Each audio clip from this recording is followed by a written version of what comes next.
Hi, welcome to a conversation of Tinta de Nervos. Welcome. We are here with Ching-Yu Cheng. Thank you for your time. At this moment, we have a small exhibition and a short duration exhibition at Tinta de Nervos, one of the Mata-Borrão, with some work by Cheng, which consists of drawings, prints from drawings, of course, and this will be a little talk about your work, your career, if it will, and about these works in specific. So, thank you. So let's start in a very basic manner. As far as I understand, you, according to the information that you sent me, you studied architecture in Taiwan, where you were born and lived, and then you started to study and go abroad in many countries, studying mostly arts. And you came to Portugal, to Porto, to the Fine Arts Faculty of Porto, to study sculpture. Was that sculpture or fine arts? What was the master?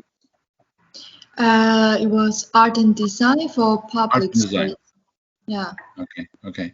So, and since then, you've been living in Porto and working in Porto. Although at this moment you are actually in Latvia, right? At the moment of this recording, so you are a globetrotter in a way.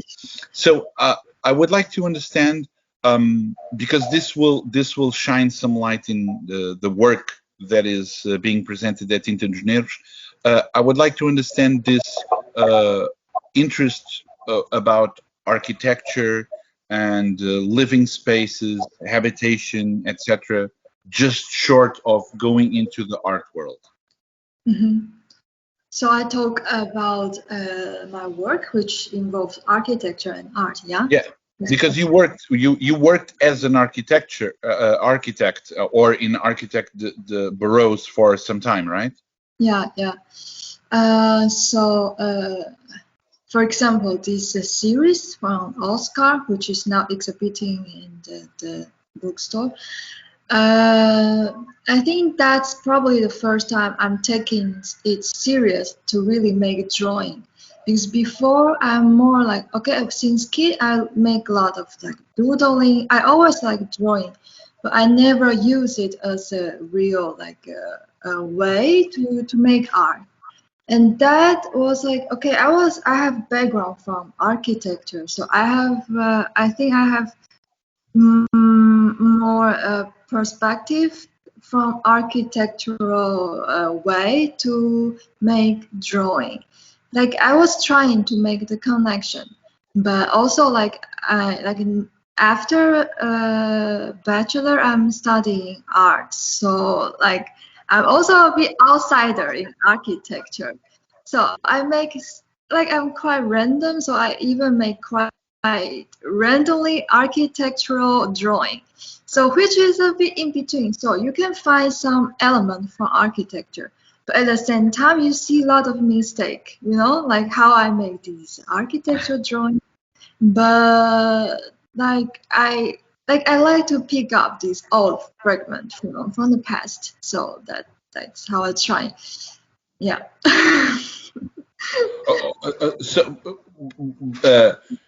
But the thing is, your art practice, as far as I understand, it's not solely drawing, because you have done, as far as I understand, you have done performance, relation art, you have done installation, you have cooked in a kind of a performance for people. So you have done, you have explored many languages or systems of representation.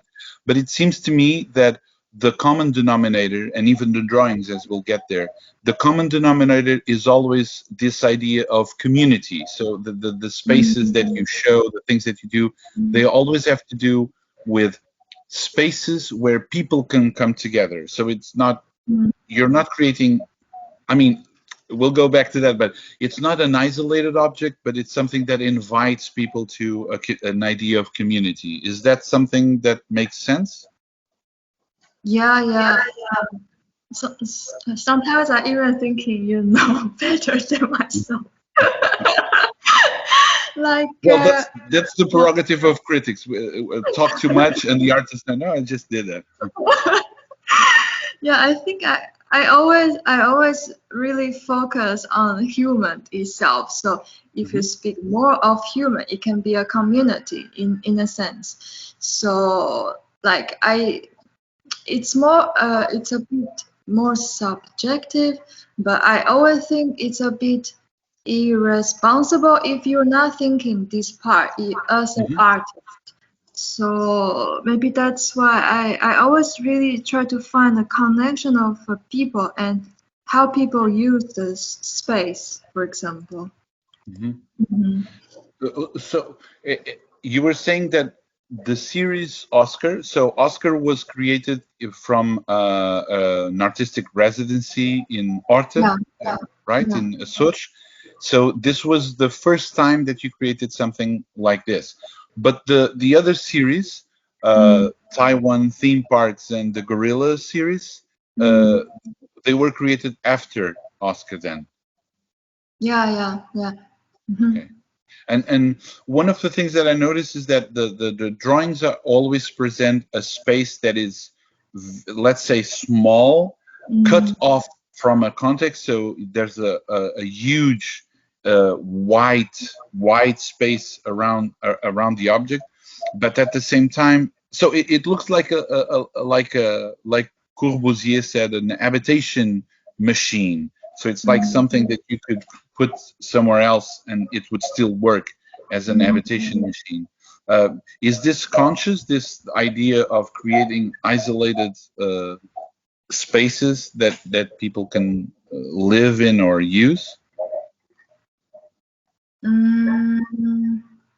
I think in those two series you're talking is gorilla and the theme park part. I'm not thinking consciously about this. Okay. I would say it's more mixed with reality and fantasy. And I think this is probably how I use quite a lot when I approach to drawing, when I make drawing. Like I like to have fantasy about a space, and then I try to put a bit reality inside. So, for example, this theme park, I took it as from my memory, so it was reality. But actually, all the space part or the lines actually is very strange. Like it's not really what it looks like in the theme park now or in the past. So it was a bit mixture of this. Okay. I mean, we're talking about series, but usually when we talk about an artist series, it means a significant number of works. But both Taiwan theme parks and Gorillas, it's only 2 images. Are these finished series or are these open and you will probably go back to this series and create more images related? The gorilla is finished, but the theme park in Taiwan, I still doing it even now. So from now, I think I have 4 new from that series, 4 new Okay. drawings. But I still want to continue because I really enjoyed this one because I think I create kind of a technique. this pencil with this blue ink pen. So I think they match very well, which present on the paper. And I also really enjoy the process of making this series. So I think for that one, I will continue. Okay. Are the gorillas also from a theme park or a zoological garden somewhere in Taiwan? No, No. that one's random. But you mentioned that they're from memory, and actually in the text that you sent, Yeah. one of the biographical aspects that you underlined is the fact that you were born in a penthouse of an old hotel. So are these is this important for you, this relationship that you have with your city and the building itself and the history of architecture and that kind of living history? Is that important Yeah, for the actually, practice, I mean? yeah, I think that would be a kind of a turning point to bring me from architecture to art, more fine art. It's because there's like a formal thesis of the sound is a bit you don't feel? Yeah, it is, but it's I think it's okay. It's Okay. enough. So I make this thesis on this hotel. It's like a 1 year project. So it was a old hotel running from my grandparents in a small city in Taiwan. And of course, at some moment, my family, we moved to Taipei, but there was a long time we really just stay in a room which is top of the hotel. So it's like our everyday life. It's really we must walking down all the hotel rooms and then we go out. So it's a very connected, like the family and the hotel and the people who stayed there. So this 1 year project, instead of really making a new design, like a architectural design, like interior, instead of that, I make another way approach. Like I make some small art installation, like maybe 10, I think, little projects, but they're more like art installation. So that was my architecture thesis. So from that moment, also one of the project I work with my grandfather, like I use his own technique and we built together one installation at the kind of balcony on the top floor. So from that, I really like the connection of to work with the people who's not in the art because I think it's the most important audience to view your art. So after that, I start thinking, okay, if I want to study master, I want to continue uh, this art, more fine art, but art installation, which is community based, this type of stuff. Yeah. So is it so these art installation projects that you did, these 10 pieces, and then the work with your grandfather, they were projects for your architecture bachelor course, Yeah, right? yeah. It, were they accepted with no problems? I mean, is it flexible, the teaching there that accepts more artistic projects in architecture courses? Uh, because our school is quite different from other school, Okay. architecture school in Taiwan.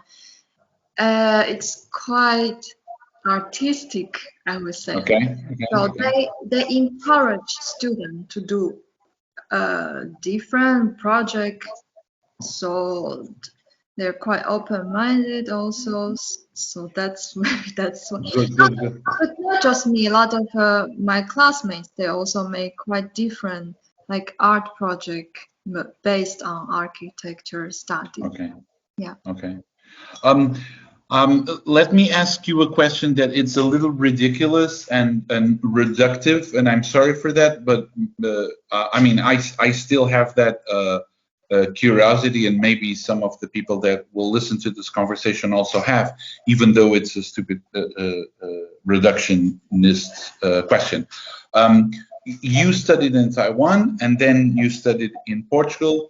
I guess that there are differences. I think that there are maybe differences that have to do with Western tradition of art making and Eastern traditions of art making.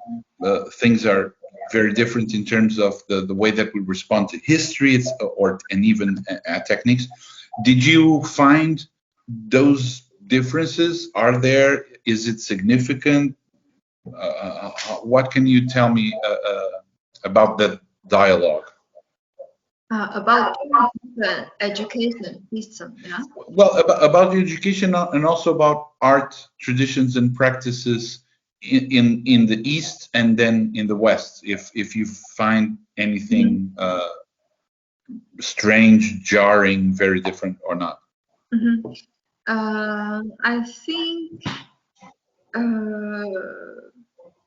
I have to say language is quite a big barrier for me. Even I can speak English, but it's not like your native language. So you feel you can have this deeper connection with your professor in Porto. And like in Taiwan, my architecture school, for me, it's like a brainwashing, 5 years of brainwash, but in a good way. Like I, I changed a lot, like what I'm thinking, like independent thinking, like a lot of philosophy. Like I learned so much during these 5 years in architecture. So I expect the same when I came studying in Europe, in Portugal. But maybe this part of communication in terms of language, it's really big obstacle. And so but I feel what I really learn is outside of education when I study in Porto. Like it's more about living outside, totally outside from what you know before. Like more culture shock, this part, I think. Yeah. But you seem to be very well integrated within the Porto cultural uh, life. I mean, Porto is very active, Yeah, especially yeah, in independent, even underground circles. It's very, very active, and you seem to be uh, quite integrated in that scene, right? I don't know. I'm not sure. Yeah, yeah, but you're right. I think Porto is very active in art. And also because in Taiwan, I'm not in art, like in Taiwan, Mm. in a bit different world.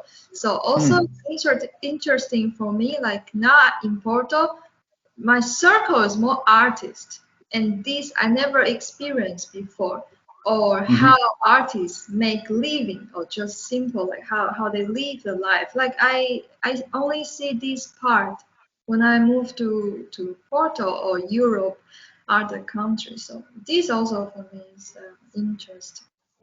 No? Okay. So your plan is to continue working in Porto. You are settled in Porto, no? Or you Mm, don't know? I don't know. I don't. Life can take you anywhere, right? Yeah, yeah. Like my dream plan is if I can have everywhere some project and I can traveling around like because of Sure, sure. project. That would be good. Very well. I would like to go back a little bit to the drawing series Yeah. because one of the things, I mean, for instance, in Tinta nos Negros, we have Mhm. some of the original drawings, but you also do some prints. Yeah. And I would like to know first about the drawings. One of the things is that if I've noticed correctly, in the installations and performances that you've done, most of the materials are, usually we would say they are not noble. It's cheap materials, very accessible. Mhm.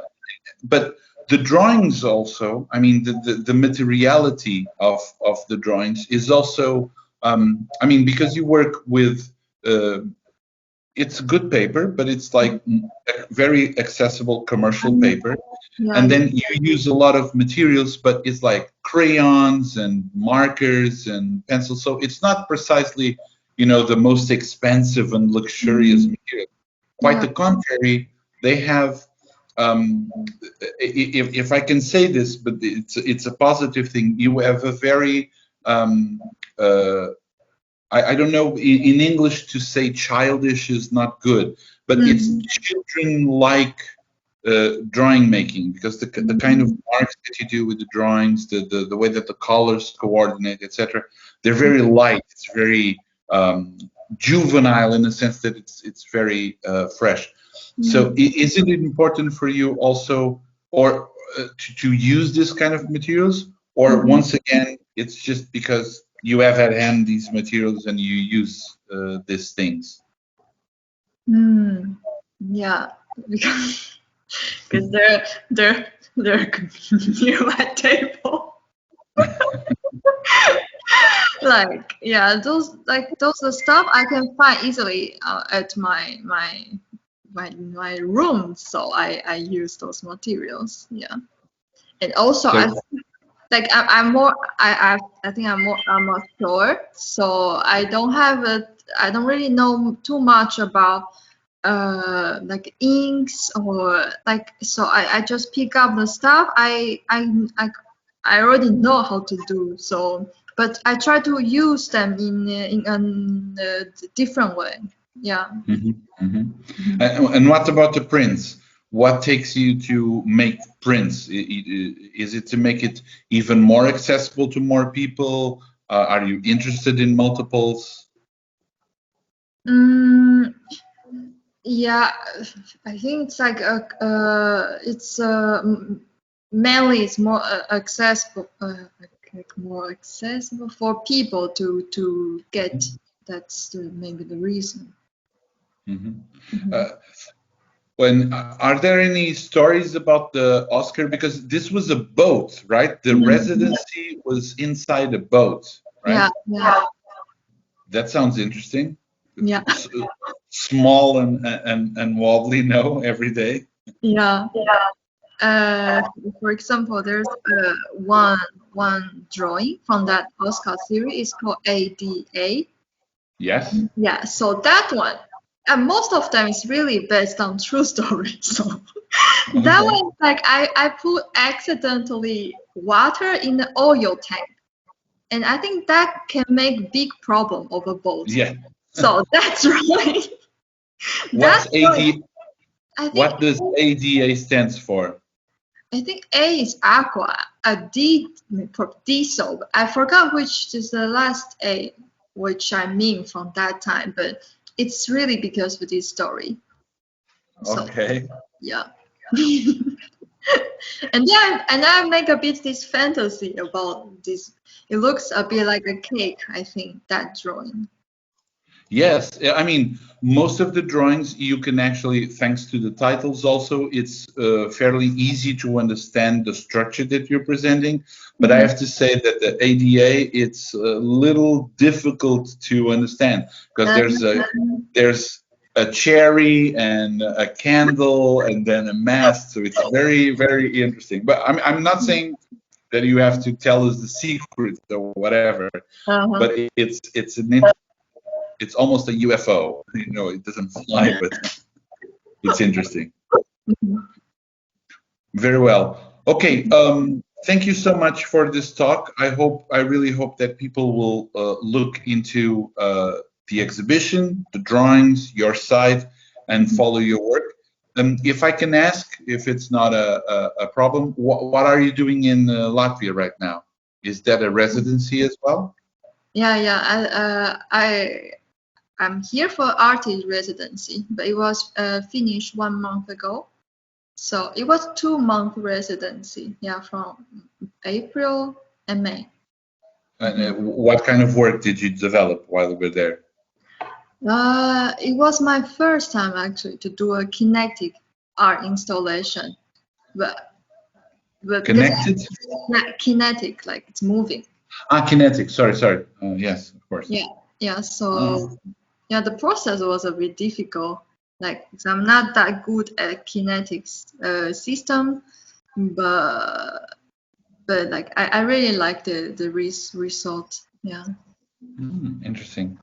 Okay. Well, in any case, I really hope that when you come back to Portugal, I hope we can meet in person, and of course that you can visit, because this exhibition was done at a distance. We never met, so it was really interesting, and we're really honored to have your work in our space.